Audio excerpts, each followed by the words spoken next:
A certeza de salvação. A salvação de Deus é dada ao homem para a eternidade. Não há possibilidade de um cristão perecer, uma vez que é salvo. Veja bem que não estou dizendo que um cristão não possa ser castigado, nem estou dizendo que não haverá julgamento e perda de recompensa se um crente não for fiel depois de salvo. Se um crente possui pecados e não se arrependeu deles, ele sofrerá punição no tribunal de Cristo. Por outro lado, um cristão que é salvo não pode mais perder a sua salvação. Uma vez que somos salvos diante de Deus, somos salvos eternamente. Vamos enumerar 10 provas de que a salvação é eterna. A graça e o amor de Deus. Todos nós sabemos que a salvação é pela graça. É um dom ou presente de Deus. Nossos méritos e nossas obras não têm absolutamente nada a ver com isso. Se é graça, então, nunca podemos ser um devedor diante de Deus. Se demonstro graça aos outros, não posso esperar qualquer pagamento. Se tive por algum momento o pensamento de ser recompensado, isso seria um empréstimo e não graça. Se Deus nos dá a salvação com a esperança de que mais tarde lhe devolvamos boas obras, isso não é graça.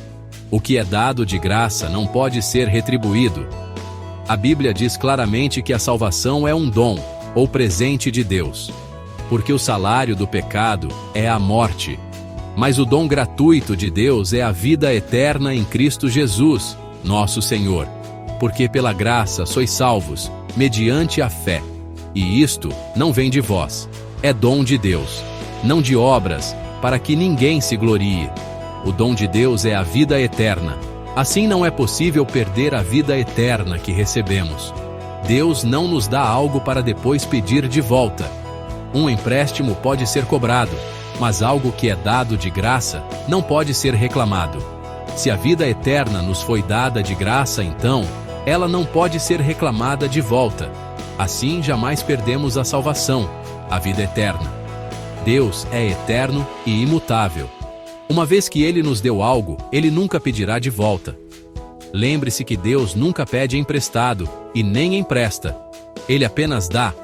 Deus nos salvou por causa do seu amor. Isso está claro em João 3,16.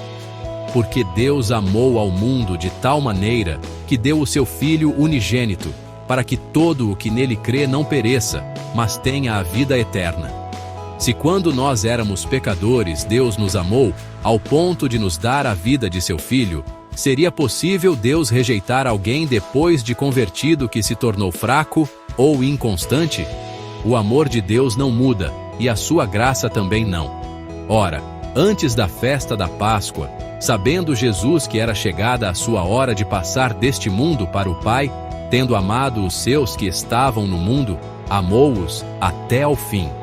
Não há mudança no amor com o qual Deus ama os homens. Se existe a possibilidade do crente perder a salvação, então haveria possibilidade de Deus mudar. Mas isso é impossível. Outro ponto importante é saber que o Salvador é mais importante que a vida eterna que Ele dá. Aquele que não poupou o seu próprio Filho, antes, por todos nós o entregou. Porventura, não nos dará graciosamente com Ele todas as coisas? Se Deus quis nos dar seu Filho por nossos pecados gratuitamente, pensaria Ele em tomar a vida eterna após algumas considerações a nosso respeito? Aquele que não me negou 100 milhões de reais, me negaria agora R$1 de que necessito? Uma vez que Deus nos deu seu Filho unigênito, como pode Ele pedir a salvação de volta? A salvação não é nada comparada ao valor do Filho de Deus. Ele nos deu seu Filho e nos deu a salvação. Se Ele não pode reclamar seu Filho de volta, por que reclamaria a salvação? Assim, de acordo com a graça de Deus, é impossível perder a salvação. Deus planejou salvar-nos. A salvação de Deus não foi um acidente, mas um ato planejado e proposital. A salvação foi planejada há muito tempo com um plano definido. Porquanto aos que de antemão conheceu, também os predestinou para serem conformes à imagem de seu Filho, a fim de que ele seja o primogênito entre muitos irmãos. E aos que predestinou, a esses também chamou.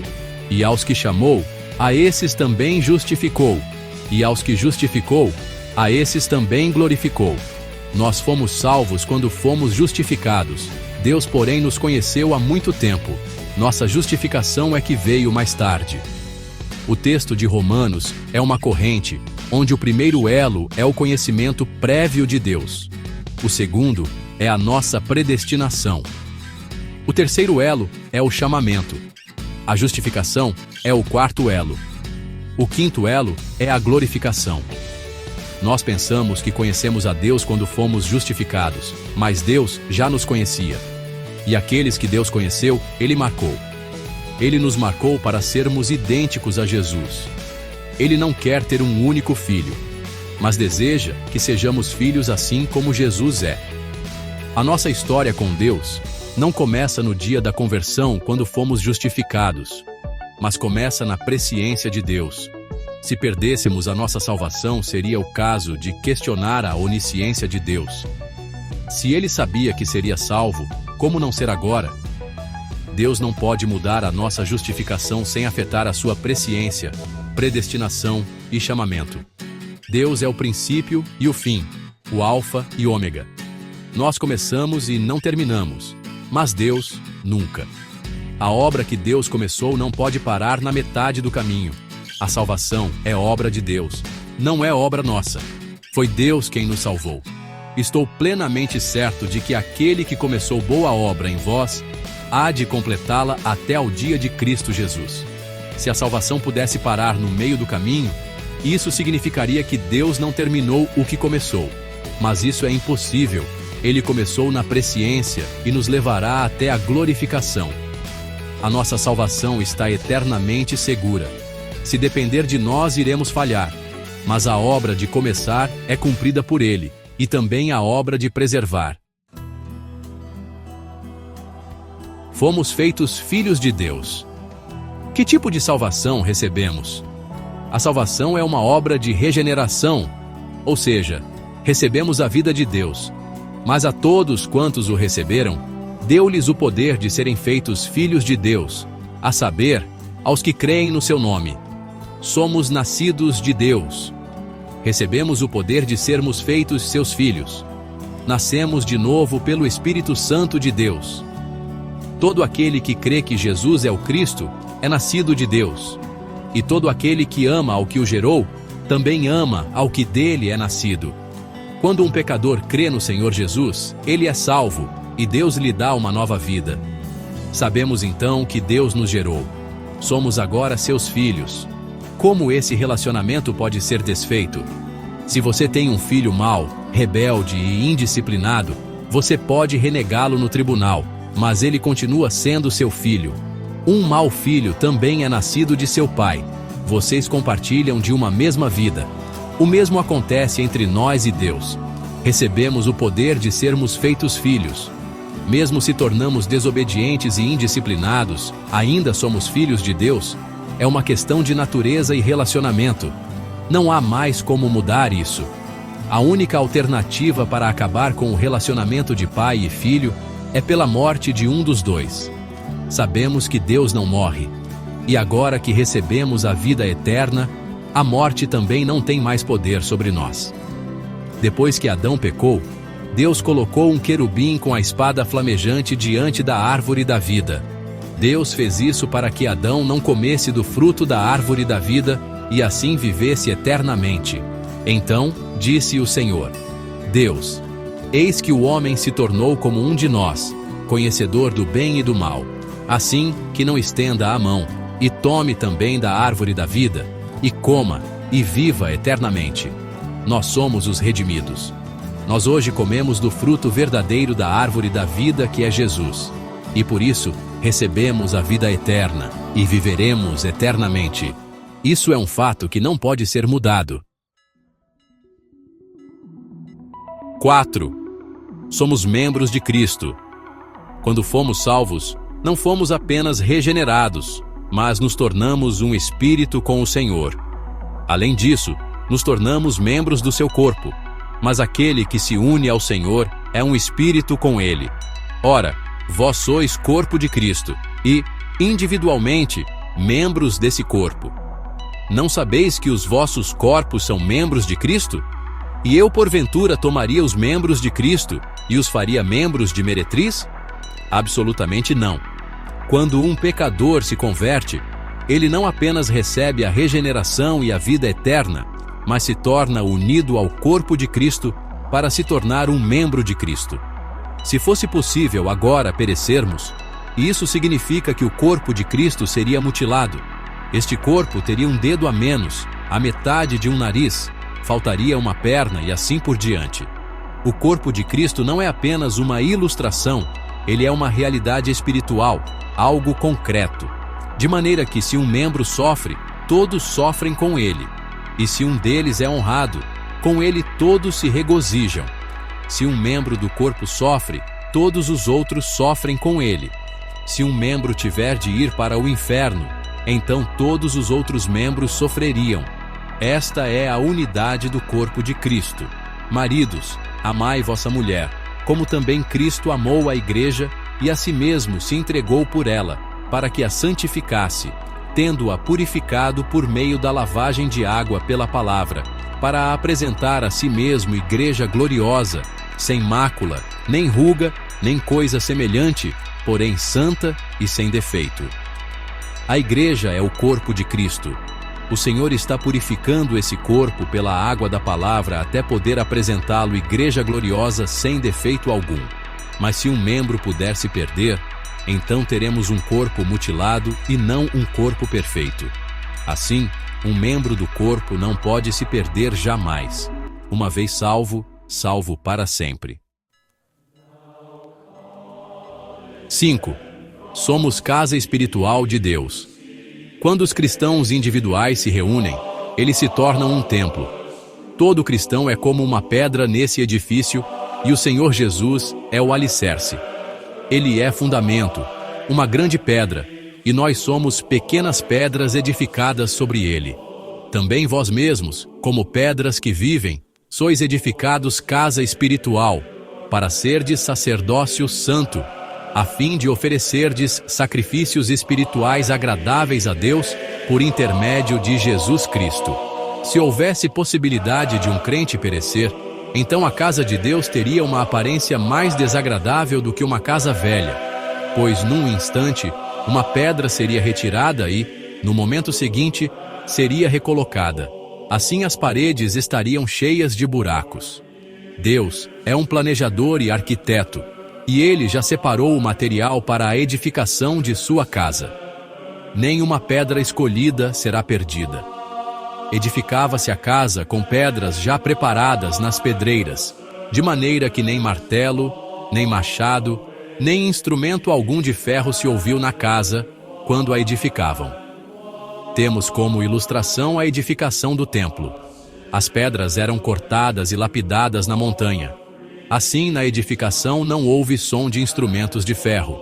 As pedras eram apenas encaixadas. Será que os peritos de Salomão eram mais hábeis na edificação que o próprio Deus?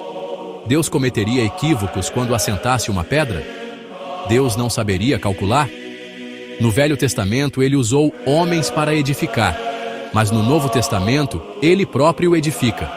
Se estamos no templo de Deus, nunca podemos perder-nos. 6. O Espírito Santo é o nosso selo e o penhor. No momento em que um cristão é salvo, ele recebe o selo do Espírito Santo, em quem também vós, depois que ouvistes a palavra da verdade, o evangelho da vossa salvação, tendo nele também crido, fostes selados com o Santo Espírito da promessa, o qual é o penhor da nossa herança, ao resgate da sua propriedade, em louvor da sua glória. O selo do Espírito não é somente para alguns cristãos especiais e nem para aqueles especialmente santificados. O verso nos diz que todo o que recebeu o Evangelho e creu, recebeu também o selo. Que significa receber o selo? Quando fomos salvos, Deus colocou o Espírito Santo em nós, como um selo para nos marcar, indicando que pertencemos a Ele. Suponha que um irmão carimbe seu nome na Bíblia. Quando faz isso, Sua Bíblia traz a imagem do carimbo. Esse carimbo indica que a Bíblia pertence a ele. O selo significa propriedade. Quando cremos no Senhor Jesus, o Espírito Deus nos selou. Deus agora é nosso proprietário e pertencemos a Ele. Uma vez que o selo tenha sido colocado em você, não pode ser removido, independentemente do que você faça. O selo é a garantia de autenticidade. Aquele que não possui o Espírito Santo, esse tal não é de Cristo. Vós, porém, não estáis na carne, mas no Espírito, se de fato o Espírito de Deus habita em vós. E, se alguém não tem o Espírito de Cristo, esse tal não é dele. A presença do Espírito no crente é a prova, o selo de que ele é um filho autêntico de Deus. Tal prova não é tanto para os outros, mas acima de tudo para nós mesmos, para que tenhamos a certeza da salvação e da herança. O Espírito comprova que somos filhos de Deus. O próprio Espírito testifica com o nosso espírito que somos filhos de Deus. O selo vai durar até o dia da redenção, portanto ele é uma garantia de que a obra será finalizada. E não entristeçais o Espírito de Deus, no qual fostes selados para o dia da redenção. O dia da redenção é o dia que o Senhor vai voltar. É o dia em que seremos glorificados. E não somente ela, mas também nós, que temos as primícias do Espírito. Igualmente gememos em nosso íntimo, aguardando a adoção de filhos, a redenção do nosso corpo. Quando o Senhor voltar, não por ocasião do primeiro arrebatamento, Ele vai enviar seus anjos que vão recolher aqueles que foram selados pelo Espírito. Não há como removermos o selo de Deus. Uma vez que fomos selados, não há como retroceder. Uma vez que o Espírito entra em nós, Ele nunca mais nos deixará. E eu rogarei ao Pai, e Ele vos dará outro Consolador, a fim de que esteja para sempre convosco. No Velho Testamento, Davi orou para Deus não retirar dele o seu Espírito, mas no Novo Testamento ninguém pode orar assim. Ainda que o Espírito se entristeça em nós, Ele nunca nos deixará. Hoje somos propriedade de Deus. Se Ele pagou um preço tão alto para nos comprar, então Ele não medirá esforços para nos guardar. Se compramos uma joia por R$1 milhão, não mediremos esforços para guardá-la. Fomos comprados por Deus pelo preço mais alto, o sangue de Jesus. Para Ele, nós somos o tesouro mais precioso, e Ele não nos perderá jamais. Não sou eu mesmo quem me guardo, mas é Deus quem me guarda. Por isso jamais posso me perder. Mas o Espírito Santo não é somente o selo, Ele é o penhor, que também nos selou e nos deu o penhor do Espírito em nosso coração. A Bíblia diz que o Senhor é nossa herança. Por isso Ele nos deu o penhor do Espírito Santo como garantia. Herdaremos tudo o que Deus é, bem como tudo o que Ele tem. O Espírito Santo é o penhor, a garantia para tal herança. Penhor, sinal e garantia. Todas essas palavras têm mais ou menos o mesmo significado. Referem-se a um pagamento que garante a quitação. Quando nos convertemos, recebemos a promessa de Deus de que vamos herdar o céu. Como sabemos que Deus não mudará de ideia e não desistirá de nós? Por causa da garantia ou penhor que Ele nos deu, o seu Espírito. O Espírito é o penhor da promessa, o cheque calção, a garantia que receberemos tudo o que nos foi prometido. Não podemos perder a salvação porque o Espírito Santo nos foi dado como garantia. 7. Nós somos um presente dado por Deus a Jesus. O Pai deu como presente ao Senhor Jesus as pessoas salvas. Nós somos um presente de Deus a seu Filho. Manifestei o teu nome aos homens que me deste do mundo. Eram teus, tu nos confiaste. E eles têm guardado a tua palavra. João 17, 6. Se fosse possível perder a salvação, o fato de Deus dar-nos a Jesus se tornaria uma mera brincadeira. Deus é eterno, e tudo o que Deus faz é eterno. Se Deus nos dá como uma dádiva, Ele não pode considerar isso algo sem valor. Se viéssemos a nos perder, poderia significar que o presente dado era efêmero e sem valor. Mas considere ainda uma outra situação. Se depois de termos sido dados como presente, viéssemos a nos perder, isso poderia significar que o Senhor Jesus não foi cuidadoso com aquilo que recebeu. Quando eu estava com eles, guardava-os no teu nome, que me deste, e protegi-os, e nenhum deles se perdeu, exceto o filho da perdição, para que se cumprisse a Escritura. João 17:12. O Senhor diz claramente que ele guardou a todos que ele recebeu do Pai. Todos os que foram dados a Jesus serão eternamente guardados por ele. Todo aquele que o Pai me dá, esse virá a mim, e o que vem a mim, de modo nenhum o lançarei fora. João 6:37. Não somos um presente barato e nem o Senhor Jesus pode nos descartar logo após ter nos recebido. Aquilo que meu Pai me deu é maior do que tudo, e da mão do Pai ninguém pode arrebatar. João 10:29. Não fomos salvos por fazer isso ou aquilo, e também não deixaremos de ser salvos por fazer isso ou aquilo. Se estivéssemos lutando e nos esforçando para nos salvar, bastaria uma pequena negligência ou descuido e estaríamos terminados. Mas não foi assim que fomos salvos. Foi pela exclusiva graça de Deus. Não pense que a salvação vem do Senhor, mas o preservar-se depende de você. Você nunca poderia se preservar por um único dia. A obra de salvação é toda do Senhor. 8. O Senhor Jesus é o nosso sumo sacerdote. O Senhor não é apenas a nossa oferta, mas é também o nosso sumo sacerdote. Sem o Senhor como Salvador, estaríamos perdidos e sem esperança, mas sem o Senhor como intercessor, nunca perseveraríamos. Nossa salvação somente pode ser mantida porque o Senhor Jesus é o sumo sacerdote diante de Deus. Podemos continuar salvos somente porque Ele está orando por nós. Por isso, também pode salvar totalmente os que por Ele se chegam a Deus, vivendo sempre para interceder por eles.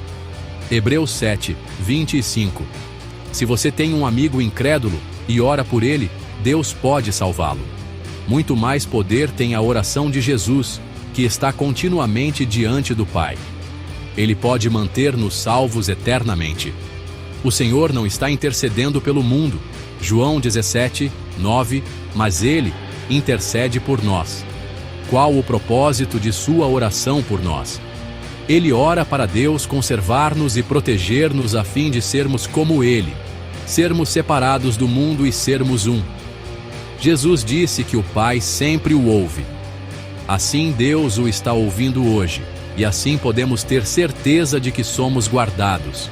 Não é a nossa oração que nos mantém salvos, é a oração do Senhor Jesus. E uma vez que Ele intercede continuamente, podemos ter segurança que jamais pereceremos.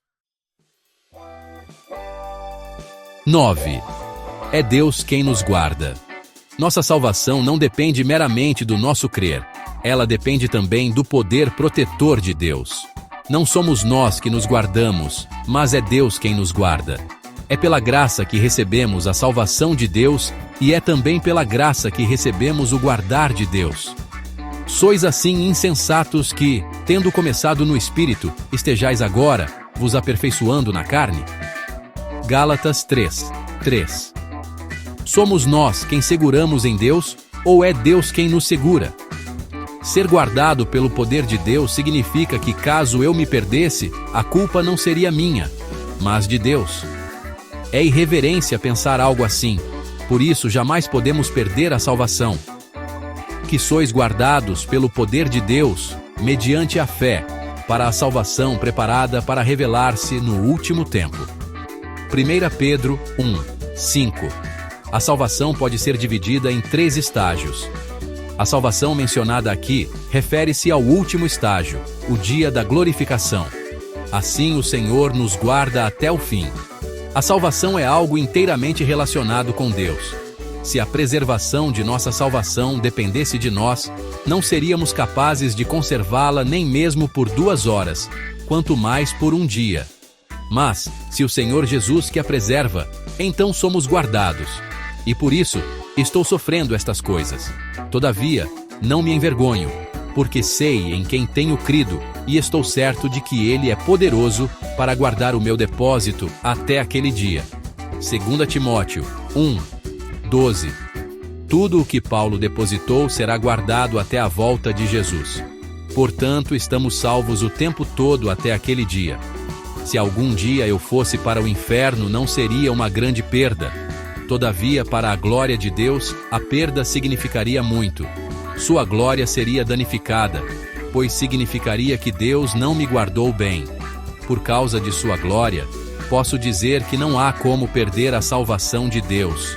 Ora, aquele que é poderoso para vos guardar de tropeços e para vos apresentar com exultação, imaculados diante da sua glória, ao único Deus, nosso Salvador, mediante Jesus Cristo, Senhor nosso, glória, majestade, império e soberania, antes de todas as eras, e agora, e por todos os séculos. Amém. Judas 1:24 e 25. O Senhor é poderoso para nos guardar de tropeços. A grande questão não é se somos ou não capazes de guardar a nossa salvação. A questão é se o Senhor Jesus é capaz de conservar a nossa salvação. Como Deus nos guarda? Ele nos guarda ocultando a nossa vida juntamente com a de Cristo. Porque morrestes, e a vossa vida está oculta juntamente com Cristo, em Deus. Colossenses 3:3. A vida de Deus para nós somente pode perder-se se o próprio Deus se perder. Graças a Deus, Ele nunca se perderá. Como resultado, a vida que Ele colocou dentro de nós também nunca poderá se perder. 10. As promessas de Deus. Uma vez que uma pessoa é salva pela graça, ninguém mais pode lançá-la fora. E para que pudéssemos ter segurança disso, o Senhor nos fez promessas de que nunca nos perderemos. Em verdade vos digo, quem ouve a minha palavra e crê naquele que me enviou, tem a vida eterna. Não entra em juízo, mas passou da morte para a vida. João 5:24. Essas são palavras totalmente absolutas. Deus é eterno, e tudo o que Ele faz, o faz definitivamente. Deus não salvará hoje e o jogará no inferno amanhã. Ele não nos salvará novamente no dia seguinte e o jogará no inferno novamente. Se fosse assim, o livro da vida seria cheio de rasuras. Deus jamais mudará. Eu lhes dou a vida eterna. Jamais perecerão, e ninguém as arrebatará da minha mão. Aquilo que meu Pai me deu é maior do que tudo, e da mão do Pai ninguém pode arrebatar. Eu e o Pai somos um. João 10:28-30. O Senhor disse: ninguém as arrebatará da minha mão. Ninguém no texto original significa nenhuma coisa criada. Nós estamos nas mãos de Deus e somente alguém maior do que Deus poderia nos tirar de lá. Graças a Deus, porque Ele é maior do que todas as coisas. Alguns dizem: na verdade, os outros não podem me arrebatar, mas eu mesmo posso sair. Quem diz isso não conhece a palavra de Deus. Após uma pessoa ser salva, se ela vier a perecer, seria por causa de sua vontade de perecer? Ou seria por causa das tentações do mundo e do diabo? Ninguém quer ir para o inferno, nem mesmo o homem lá fora sem Deus. Um cristão perecer significa então que as tentações do mundo e as seduções do diabo podem arrebatá-lo da mão de Deus. Se os demônios e o mundo podem fazer isso, significaria que eles são maiores que o Pai da criação. Nem mesmo você pode sair das mãos de Deus, porque você está incluído naquele nada, os arrebatará das mãos de Deus. É o Pai quem guarda a salvação para mim, portanto, eu sei que estou seguro. Você já viu como as macacas levam seus filhotes? Eles têm que se agarrar a ela, enquanto ela salta de uma árvore para outra. Eventualmente os bebês caem e se perdem. Mas já viu como uma gata leva os seus filhotes? Ela os segura com a boca. Com qual deles você acha que o Senhor se parece? Não somos nós quem nos seguramos nele. Antes é Ele quem nos segura. Por isso jamais poderemos nos perder. Nós somos guardados pelo poder de Deus. Que diremos, pois, à vista destas coisas? Se Deus é por nós, quem será contra nós? Aquele que não poupou o seu próprio filho, antes por todos nós o entregou. Porventura, não nos dará graciosamente com ele todas as coisas? Quem intentará acusação contra os eleitos de Deus? É Deus quem os justifica. Quem os condenará? É Cristo Jesus quem morreu, ou, antes, quem ressuscitou, o qual está à direita de Deus e também intercede por nós. Quem nos separará do amor de Cristo? Será tribulação, ou angústia, ou perseguição, ou fome, ou nudez, ou perigo, ou espada? Como está escrito: por amor de ti somos entregues à morte o dia todo, fomos considerados como ovelhas para o matadouro. Em todas estas coisas, porém, somos mais que vencedores, por meio daquele que nos amou. Porque eu estou bem certo de que nem a morte, nem a vida, nem os anjos, nem os principados, nem as coisas do presente, nem do porvir, nem os poderes, nem a altura, nem a profundidade, nem qualquer outra criatura poderá separar-nos do amor de Deus, que está em Cristo Jesus, nosso Senhor. Romanos 8, 31 a 39. Não é por amarmos o Senhor, mas é porque Ele nos amou. Uma vez que Ele nos deu a salvação, ela é nossa eternamente. Ninguém pode destruir esse fato. Estamos seguros eternamente.